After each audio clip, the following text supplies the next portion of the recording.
Welcome back to the thrilling crime-solving journey of Xu Qi'an in the Nightwatcher, Chapter 36. The Mischief Maker. Do you know the process of solving a case? Xu Qi'an began, his tone shifting to the familiar territory of his expertise. We observe the scene, gather clues, then boldly formulate a theory, and finally, carefully search for evidence. It's a step-by-step puzzle that ultimately reveals the truth. The flickering candlelight illuminated the frozen expression of his uncle. Xu Tian furrowed his brow, lost in thought. What's crucial now isn't how we can plan against Chu Lib, but how we can observe him and gather intelligence. Xu Qi'an continued slowly. After that, we will compile our findings, sketch out a strategy, and methodically evaluate the feasibility of our plan, piece by piece. His words were clear and coherent, logically compelling. Xu Tian found no counter-argument and silently agreed with his older brother. It turned out that Ning Yan was a clever child with a sharp mind, capable of handling the situation thoughtfully. Xu Pingzi felt a wave of relief. He had always worried that his nephew's stubbornness would lead to future troubles. Seeing that his relatives had no objections, Xu Qi'an pressed on. Tu Chu, you have your degree, which gives you a connection to some information in the scholarly and bureaucratic circles. Gather all the intel you can about Chu Lib. Any tidbit, no matter how small, mustn't be overlooked. Uncle, the Chu family is within the city.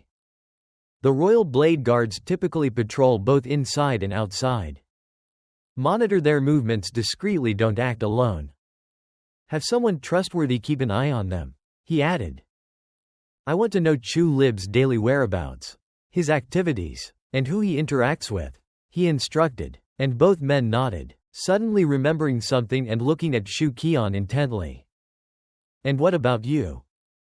Xu Qi'an grinned mysteriously. I'll prepare an escape route for the Xu family. Tu Chu, we'll discuss details tonight. I also want to ask you something. I'll be staying in your room. Drip, drip, drip, the sound of water echoed in the quiet room. Brother, are you asleep? Not yet. Brother, are you asleep? Still awake. Brother, you're on top of me. Xu Qi'an jolted awake to hear Xu Tian say, move your leg a bit. Ah, as silence hung in the air once more, punctuated only by their shared breaths, Xu Qi'an asked, can't sleep? Not really, Xu Tian replied with a hint of embarrassment. Me neither, Xu Qi'an sighed. How long has it been since we slept in the same bed? After a moment of thought, Xu Tian replied, since I turned 10. Back then, when you were training, spending 100 taels a year strained things. After that, you and my mother grew distant, and we slowly became estranged. Xu Qi'an had thought his brother might boast that they had never slept together. But now, the moment felt bittersweet. The chance to share a bed again while their sister Xu Lingyue would never have that opportunity again weighed on him. Memories of their childhood fled through his mind, and he sighed. Honestly, we can't blame Aunt. The Royal Blade Guards are such a grim affair that they can't afford any extravagance. Uncle struggles and that's all he pulls in each year, not even enough to support all of us comfortably. It's no wonder Aunt feels resentment. Xu Tian shifted the conversation. If we don't navigate this crisis, the Xu family could be completely wiped out. If Chu Shilong survives this incident, disaster will strike the Xu family. I'll arrange for a proper escape route. After this ordeal, we'll leave the capital. Both you and Uncle have solid skills. We won't starve. Xu Qi'an spoke with a touch of regret. But it's a shame for you. You've worked hard for a decade to earn your scholarly title. Xu Tian replied lightly. Fame and fortune are just fleeting clouds. I'm a scholar devoted to the teachings of the sages. How could I cling to worldly accolades? Xu Qi'an nodded in agreement. Without me, Xu Tan would be lost in this dark world. The tiny boat of camaraderie rocked unsteadily. Xu Tan took a sharp breath, suddenly rolling over, yanking the blankets away, pretending to sleep without another word. Hey, Tu Chu, give me some blankets. Winter's brutal. Even a man at the refinement stage can't endure it. Xu Tan clutched the blankets tighter, ignoring him. In another room, Xu Lingyu's bedroom, the charcoal fire that had roared through the night now lay dead, filling the air with lethargy. A crack in the window provided a meager breath of fresh air. Her long lashes fluttered over porcelain-like skin as she stirred awake. For a moment, she gazed blankly at the bed curtains before her consciousness kicked in. Sitting up, she lazily turned to one side, the thick quilt slipping down to reveal the shape of her body beneath a thin white dress. The gap at her neck plunged deep, and her hair fell gracefully around her shoulders, accentuating her delicate features. Xu Lingyue cupped her mouth with her hand and yawned widely. The maid in the opposite bed rustled awake, slowly dressing as she left the sheets. It's stuffy in here. Open the window to let some fresh air in, the girl said, rubbing her forehead. The maid hurried over to crack the window further open. Xu Lingyue stepped out of bed, approaching the window to fill her lungs with the cool air. As the daughter of a military noble, she hadn't been raised to be frail. Back when Xu Pingzi trained Xu Qi'an, he would often include Xu Tan and Xu Lingyue in their sessions. Both siblings had built a solid foundation, endowing them with robust health.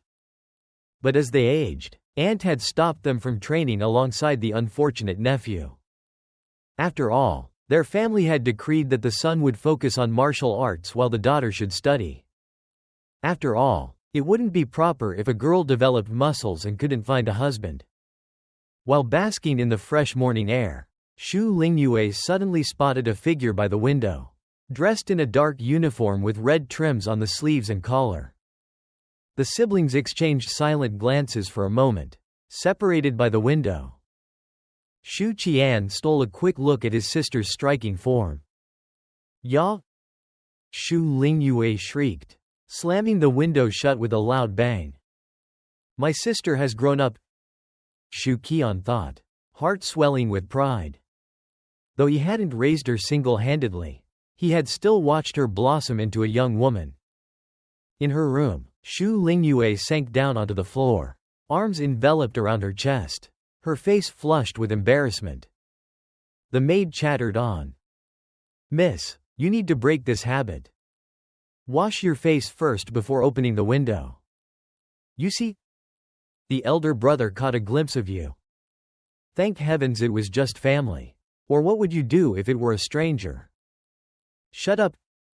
Xu Lingyue snapped, mortified and furious. Xu Tan usually didn't pass this way, and their parents' chamber was situated elsewhere. Thus, the first thing she did upon rising was to open the window feeling secure. Why is my older brother in the inner courtyard? She wondered, while sitting at the vanity, confusion swirling in her mind. The maid behind her dutifully combed her hair while rummaging through her jewelry box. Miss, you don't have any pretty hairpins left. Xu Lingyue sighed silently. The continuous misfortunes had drained their wealth. The cost of living for the household's 17 or 18 members, including the servants, was staggering. How could there be money left to buy jewelry? The hairpins from Baoqi Pavilion are exquisite. I lingered too long yesterday to look at them, and if only, for the light to shine. Xu Lingyu's eyes flickered with yearning before she quickly suppressed it. Yet they're exorbitantly priced 10 taels apiece. Unless you solve a riddle in the shop, the owner won't discount them, the maid added. Xu Lingyue, half listening, suddenly asked, Lan Yi, have you noticed that brother has changed a lot lately? The maid named Lan Yi paused, a smile breaking across her face. The elder brother is gentler, more interesting, and far more capable than before. Back then, he always wore a stern face and treated the younger brother poorly. He only smiled when speaking to the master. Xu Lingyue seemed satisfied by the maid's response, a smile of contentment blooming on her beautiful face. It's not all his fault. It's just that mother didn't like him. She relished this new warmth in their sibling relationship. It was a feeling that brought an easy comfort, like a gentle spring breeze. Previously, her brother had shown no interest in family ties, nor had he been charming. Now, his voice held a soothing quality that made conversation delightful. Xu Qi'an drifted into Xu Lingyan's room. She had yet to reach an age where she needed to shy away from males. So he naturally pushed the door open. Upon entry, he found Xu Lingyan squatting on the ground, a chubby hand clutching a pig bristle brush, diligently scrubbing her teeth with an absurdly serious expression. It was as though she were embarking on some grand endeavor. The maid inside busied herself straightening the bedding. She looked up, mouth full of foam, and mumbled through the suds. "Why are you brushing your teeth on your own?" Xu Qi'an asked, glancing at the maid. "Father said boys must learn to be self-reliant and hard-working if they want to master martial arts. Do you realize you're a girl?" Xu Qi'an hesitantly inquired. Of course, the little girl nodded, her face purely innocent. "That's not the point," Xu Qi'an continued. "Do you know how boys and girls are different?" "Brother, I don't know." The little girl answered honestly. "What's the difference?" When it came to the topic of physiology, one could speak all day without reaching a conclusion. And even if they did, she might not grasp it. Drawing on his educational foundation and social experiences, Xu Qi'an simplified the essence of gender. Simply put, boys grow to be foolish, while girls grow to be mischievous. Xu Lingyan's eyes lit up with understanding. "So that's why mother calls me a little mischief maker." She excitedly bounded about the room, chanting, "I'm a little mischief maker, little mischief maker." Xu Qi'an silently shut the door, resolved not to eat breakfast in the house today. Chapter 37. Promoting Education. The bustling capital, alive with color and vitality, was lined with breakfast stalls. Xu Qi'an stepped into a small eatery just a couple of streets away from the county magistrate's office to quell his hunger. The owner was a middle-aged man of slight stature, with dark skin and a worn black apron. He greeted every customer with a humble smile, his demeanor radiating warmth. The food was surprisingly good, and Xu Qi'an found himself quite satisfied. However, there was one aspect he couldn't get used to. The people of Daifeng had an odd fondness for sweetness. While sweetened soy milk was common, even the congee was tainted with sugar. Xu Qi'an wasn't about to compromise his own tastes amidst the peculiarities of this city. He instructed the owner to skip the sugar and add a splash of soy sauce, some pork fat, chopped green onions, and minced garlic. He also ordered 4 fried dough sticks, 6 steamed buns, 2 mantou, and 3 plates of pickled vegetables. After finishing his meal, he fished out some coins to pay. "Sir, you're far too generous," the owner exclaimed, glancing at Xu Qi'an's official attire.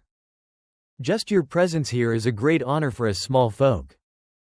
The man's gaze involuntarily shifted to the clean plates Xu Qi'an had left behind, and he felt a pang of regret.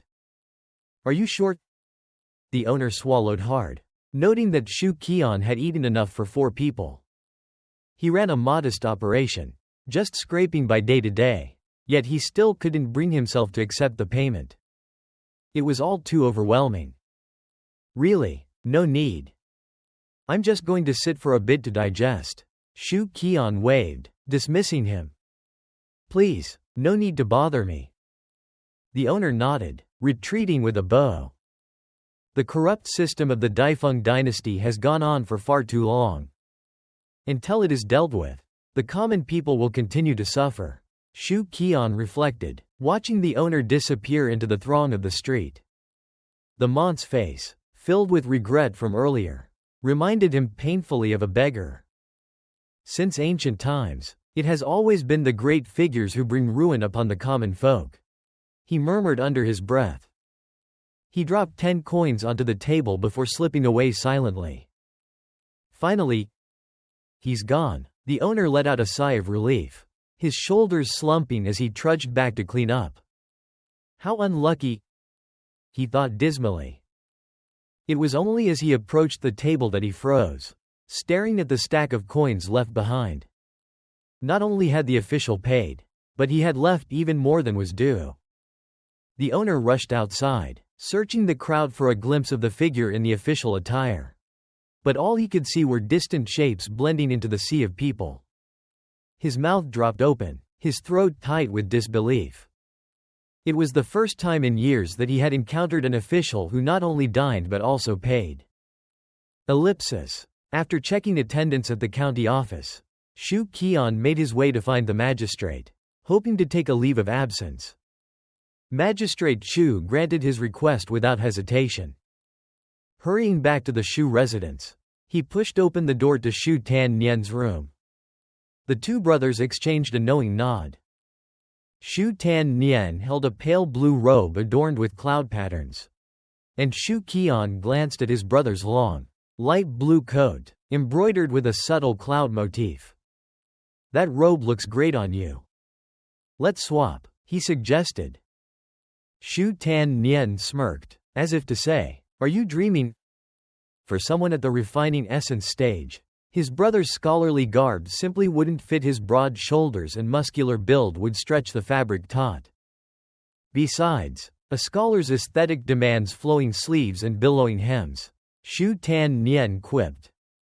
The two brothers exited the Xu residence, leaving 3 tails of silver behind to rent 2 speckled golden horses before quickly setting off beyond the city gates. Their destination was the breathtaking Qingyun Mountain, situated 60 miles from the capital, renowned for its illustrious library Van Locke Academy. Once, Qingyun had not held such a lofty name. Its true appellation was a mystery lost to time. But ever since Van Locke Academy was established there, a constant murmur of learning filled the air, wafting wisps of vitality across the land.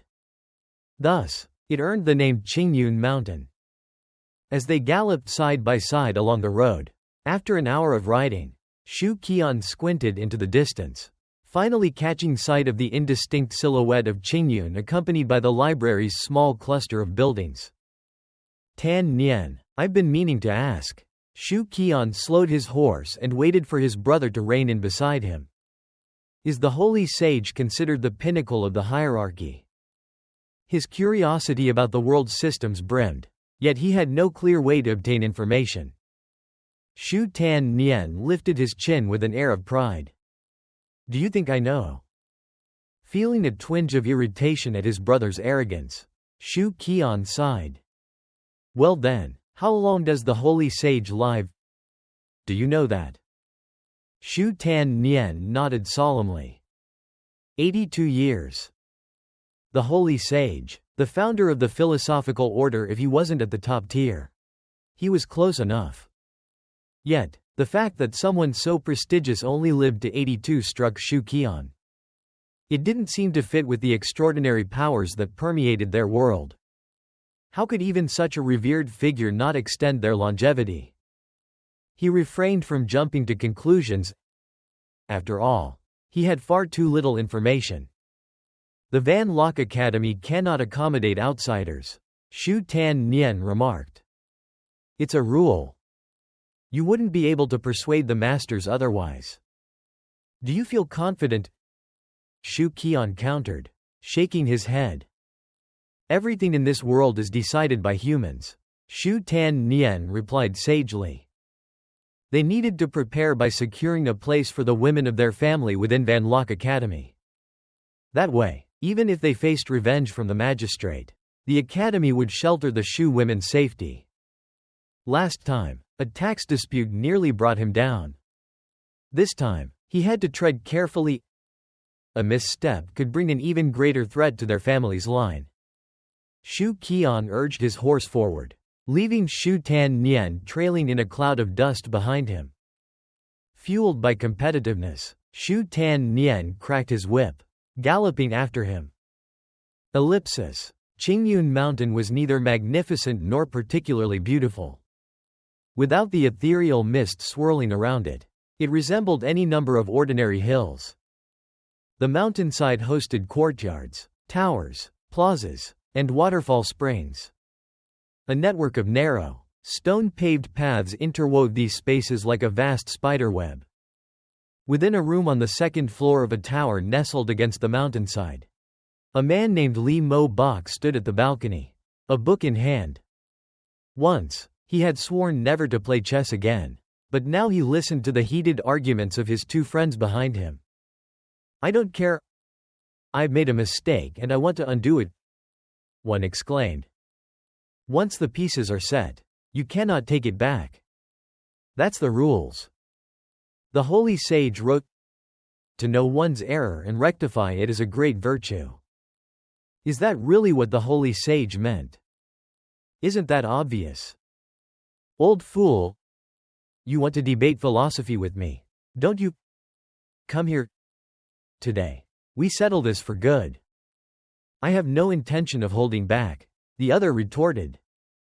Li Mo Bok shook his head, bemused. Two hopeless fools. Among those arguing were two distinguished scholars, the master of strategy, Zhang Shen, and an elderly man clad in black robes with a beard flowing down to his chest, Chen Tai, known as Ao Ping, one of the four great scholars of Van Lok Academy. Each of the four great scholars held their specialties. Li Mo Bok was a master of chess. Zhang Shen excelled in military tactics, while Zi Yang, known for his scholarly pursuits, had just taken office as the calculated governor of Qingzhou. As for Chen Aoping, his talents lay in statecraft. His treatise on governance was highly valued in the political circles of Daifeng. Li Mo Bok turned back to retreat into the room, cutting through the heated debate. "Where is the dean?" "The princess has just arrived, so the dean went to attend to her," Zhang Shen replied, his gaze intent on the chessboard. "Oh," Li Mo Bok nodded, taking the news in. Chen Tai sighed heavily. In 3 months, the spring exam will come, but the students' eagerness to study has waned. Last night, I wandered about the dorms, and only a few were diligent enough to light candles and read. Just a few flickering lights, much like this chessboard." He waved his hand over the board, his voice laden with disappointment. "Losing interest in play has stripped them of their will." "You shameless old man," Zhang Shen yelled. "You complain they've lost ambition because they're losing. But when they win, you're as smug as ever." "This has nothing to do with me," Li Mo Bok shot back, annoyance coloring his tone. At that moment, the three great scholars fell silent. The path to an official career for Van Lok Academy students was rocky. Even if they managed to pass the Jiao Shi, the first-degree examination, advancement in the government was daunting. More often than not, they found themselves relegated to remote, obscure posts, growing old in a forgotten corner. Such realities weighed heavily on the students' ambitions. The silence continued for a moment before Zhang Shen spoke up, a determined tone in his voice. "We can't let this carry on. We have to reignite the students' desire to strive for success." Understanding the gravity of the situation, Chen Tai nodded. "Regardless of the difficulties, we must preserve our academy. We cannot let the path to government service collapse." Li Mo Bok pondered thoughtfully. "What if we hold a promotion event? Invite the dean to give a lecture?" Zhang Shen fiddled with a chess piece, replying, "The dean promotes education every year. They've heard it all before and are fed up. There's little impact." Chen Tai stroked his beard, contemplating. "We need something novel, something that compels the students to read willingly and focus on the upcoming spring exams." How about literature? He suggested. Done many times before, but it's been ineffective, Li Mo Bok murmured, shaking his head. Then it seems we're left with poetry competitions, Zhang Shen remarked, taking a sip of tea. Poetry has always had a way of touching the heart. A poetry gathering could make a greater impact than a mere promotion event. As he finished speaking, the three great scholars exchanged glances, shaking their heads in shared lament. The era of poetry had long begun to wane in Daifeng. Thanks for listening till the end. If you enjoyed it, don't forget to subscribe so you won't miss the next chapter.